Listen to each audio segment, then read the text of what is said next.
Romero deliberately held off on making a sequel to Night of the Living Dead for several years to avoid being stereotyped as a horror director. Upon visiting Monroeville Mall in Monroeville, Pennsylvania, with a friend whose company managed the complex, he decided to use the location as the basis for the film's story.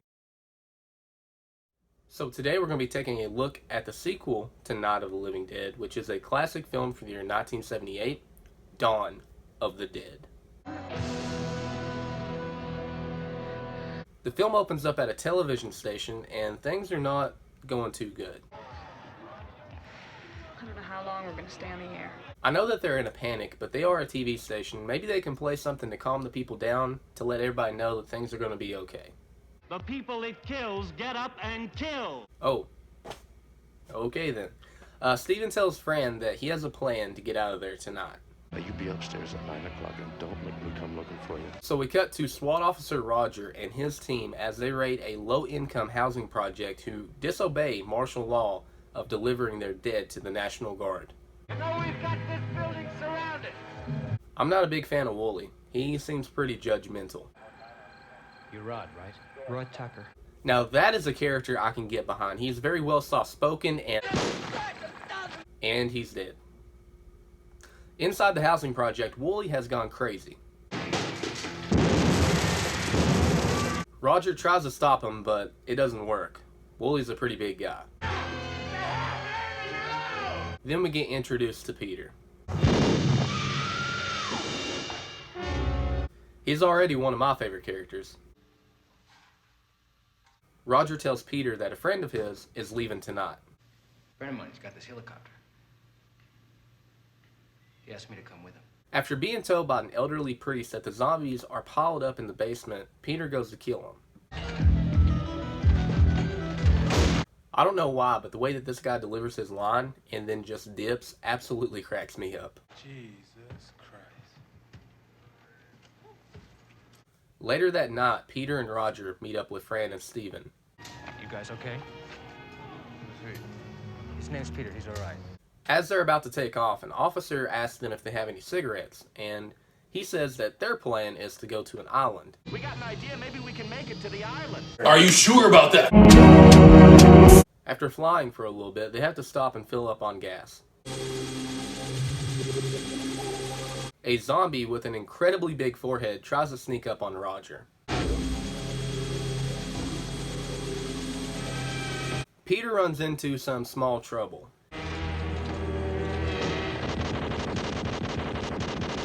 Flyboy attempts to help Peter, but Roger steps in. Our group of survivors finally make it to the mall.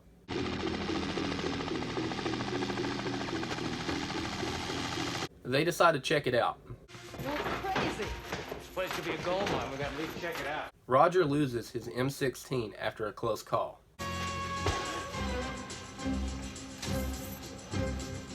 Then they go shopping. Peter literally picks up a zombie and throws it. After some intense action scenes, we get a little bit of a breather. I've been thinking, maybe we got a good thing going here. They make it back just in enough time to save Fran.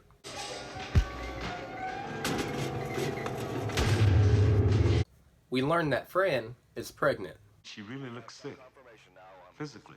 She's pregnant. Let's see what the broadcast has to say. I'm sure it's a very positive message. They must be destroyed on sight. Fran basically tells the boys that she wants in on all the plans and she wants to learn how to fly. I want to know what's going on, and I want to have something to say about the plans. There's 4 of us, okay? Their plan of moving the trucks to block the entrances to the mall is going pretty good until this happens. Peter and Flyboy stock up on some guns. Our survivors lock down the main doors of the mall.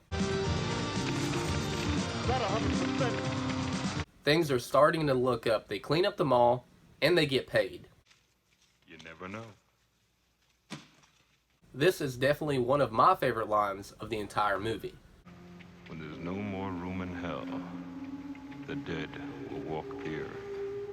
Roger is not looking so hot. We're not fighting Peter, unfortunately, has to put Roger down. emotional. It's one heartbreak after another. Flyboy proposes to Fran, but she declines. We can't, Stephen, not now. Flyboy teaches Fran how to fly, but somebody's watching them.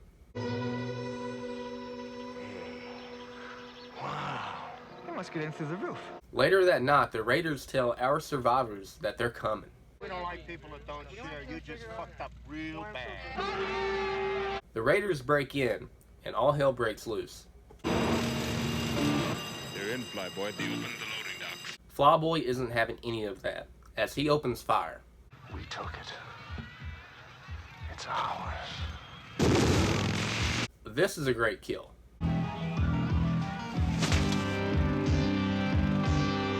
Peter takes out Tom Savini. The Raiders are leaving the mall, but Peter is not making it easy for him. Unfortunately, Flyboy is caught by the zombies. He does make for an incredible zombie.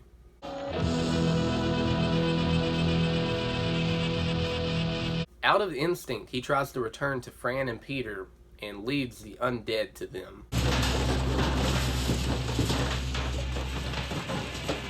Peter kills Flyboy. Peter does not want to leave, and he tells Fran to get out of there.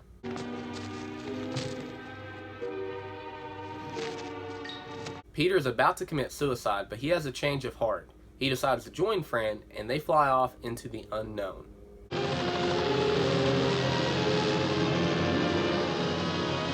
So that was Dawn of the Dead. Now for me, this is the most iconic zombie film of all time.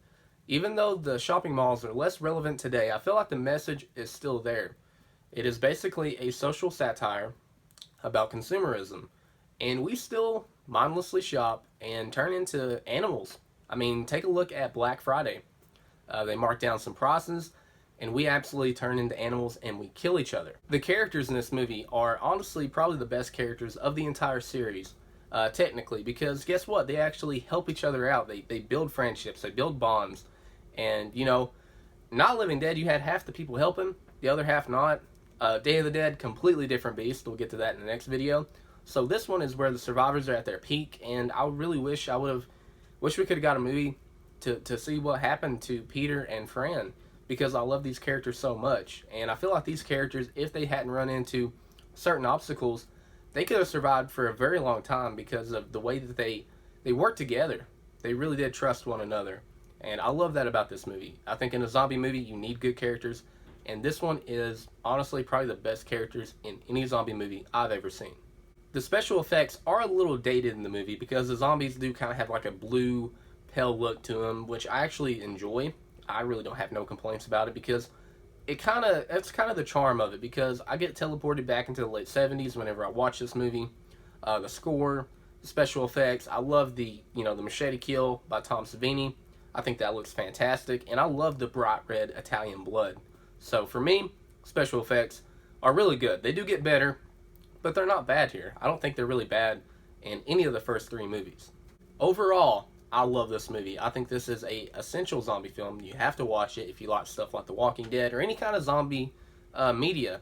You should definitely check this out. I think there's something here for everybody. There's comedy, there's good characters, good action, good score. So many good things about this movie. I could go on, but I'm going to end it here. I definitely recommend this one, and I just want to say thank you for watching, and stay tuned as we take a look at Day of the Dead.